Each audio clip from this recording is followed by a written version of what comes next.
Fixic Fairy Tales.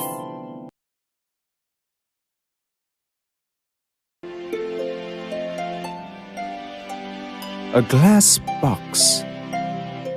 Once upon a time, there was a young hunter named Roderick. Every day, he went into the forest to hunt. One day, he met an old woman carrying 2 baskets full of vegetables and fruits. Feeling exhausted, she stopped on the side of the road. Roderick immediately approached her. "Madam, are you okay? Why do you carry these baskets on your own?" Thanks, young man. I have to carry them every day because I live here alone. "So please let me help you take them home." The kind young hunter helped the old woman carry 2 baskets to her home. Along the way, they happily talked to each other, so the walk home felt much shorter. Soon, they arrived at the old lady's house. Roderick, you are a very kind person. Actually, I am a fairy. I just wanted to test you. Now, I will give you some gifts for your kindness. The fairy used her magic, and a sparkling bowl appeared before their eyes. She gave it to Roderick. This is a magic bow. It can defeat anything in the world without an arrow. Roderick was delighted with the treasure that the fairy had given him. The fairy continued. I'll also grant you the ability to see things from far away and see through anything. "That's great. Thank you, ma'am. I will be able to help more people with these treasures." The fairy smiled at him, then disappeared with the little house. Roderick was very happy. He carried the magic bow with him on the journey. After a while, Roderick saw a big tiger cornering a small deer to a tree. The deer was injured and could not escape. The tiger growled to scare him and slowly approached the deer. Without thinking, Roderick immediately raised his bow to shoot the tiger. "Evil tiger, go away!" Surprisingly, the tiger was actually a witch. She panicked at Roderick's magic arrow and disappeared immediately. After the tiger had disappeared, Roderick picked up the tiger skin to see. Then, he approached the deer and helped bandage its wound. Surprisingly, the deer could speak. "Thank you for saving me." "Oh, you are a talking deer." "Actually, I am the Prince Vander of this kingdom." The deer began to tell Roderick the story about him and his sister, Princess Lenny.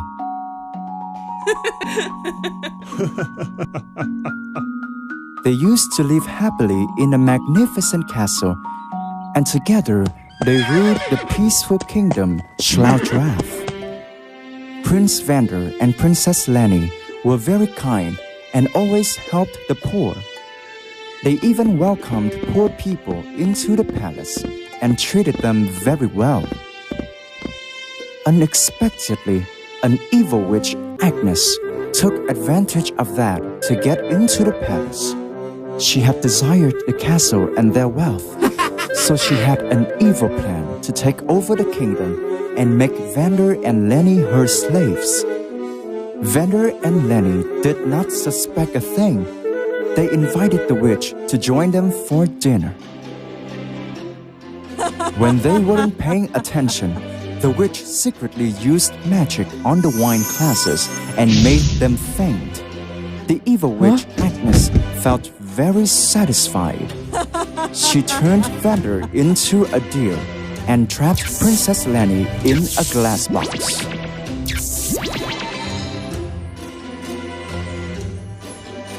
The witch replaced the castle with a wooden house. She also made the castle become tiny and put it into a jar next to the princess's glass box. Prince Vander suddenly woke up. He was surprised to find himself turned into a deer. He was even more shocked to see his sister and the castle all trapped. You're awake, Mr. Deer. You can never escape from me, and you'll be my slave. Vander quickly ran away. The witch immediately turned into a tiger and chased after Vander. He kept running as fast as he could until he was injured and could not run anymore.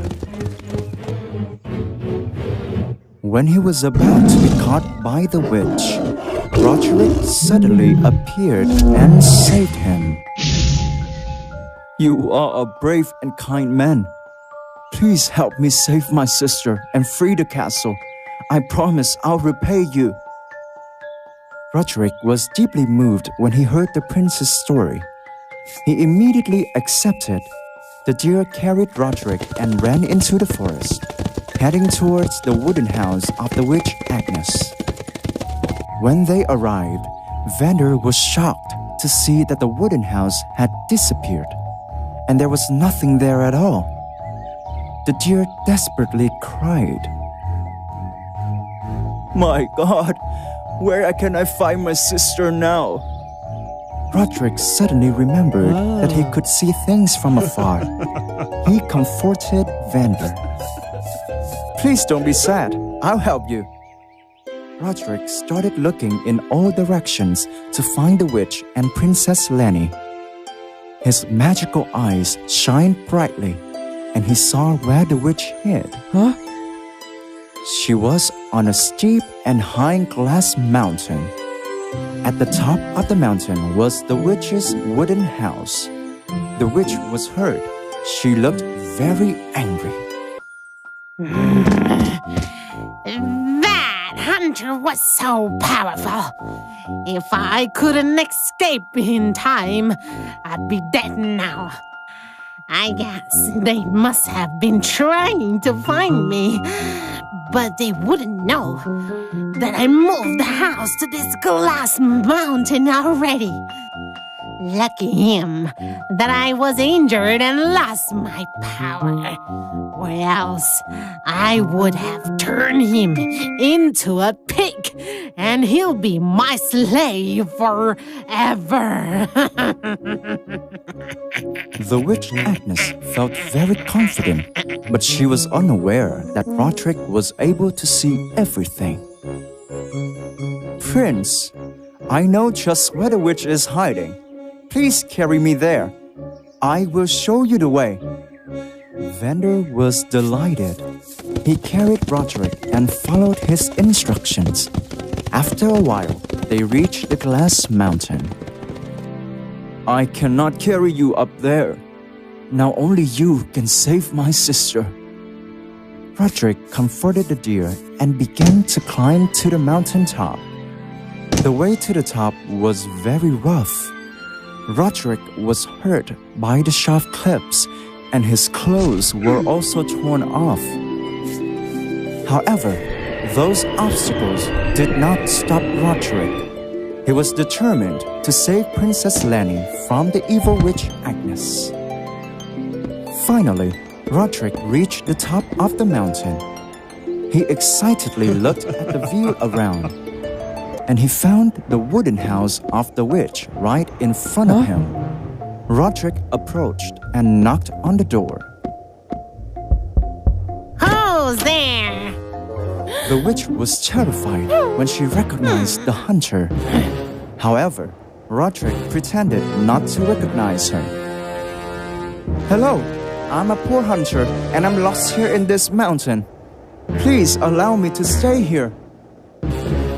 My house has no room for you to stay in. Find another one for yourself.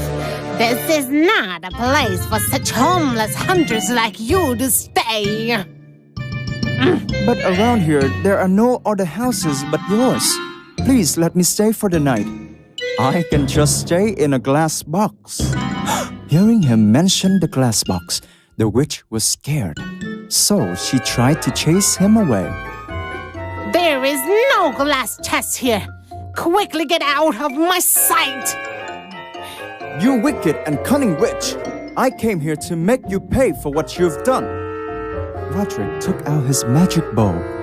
The witch was too scared, so she quickly turned into an eagle and flew into the sky. She flew up to the clouds. You think you can catch me that easy? You stupid hunter. Just you wait. You ruined my plan. I will not forget this and will make you suffer. The witch Agnes did not expect that Roderick had the ability to see things from a very far distance. He raised his bow, aimed, and shot. The light arrow flew very fast, heading towards the eagle. The closer it got, the stronger the light was. Then, the arrow killed the eagle.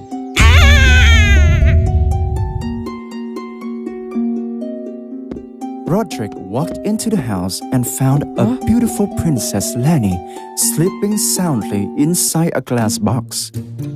Roderick immediately fell in love with her. As soon as Roderick touched the glass box, it suddenly disappeared. Lenny was finally freed from the witch's spell. And she woke up immediately. She felt overwhelmed with joy and fell in love with the brave hunter. Thank you for saving me from the evil witch. She imprisoned me, and also the castle in that glass box. Fear not, I will take you out of here. Then he put his hand on the other glass jar. Immediately, the glass mountain and the witch's house disappeared, and instead, a magnificent castle appeared. Princess Lenny finally saw her brother again. She hugged her brother, and Vander also returned to his human form. Everyone was very happy. After that, Prince Vander became the king. Roderick and Lenny fell in love, so they asked Vander's permission to marry each other. Roderick and Princess Lenny's wedding was also held solemnly in the castle. The Schlaudraff kingdom once again lived in peace under the rule of King Vander. And the Princess Lenny and Roderick, the brave hunter, lived happily ever after.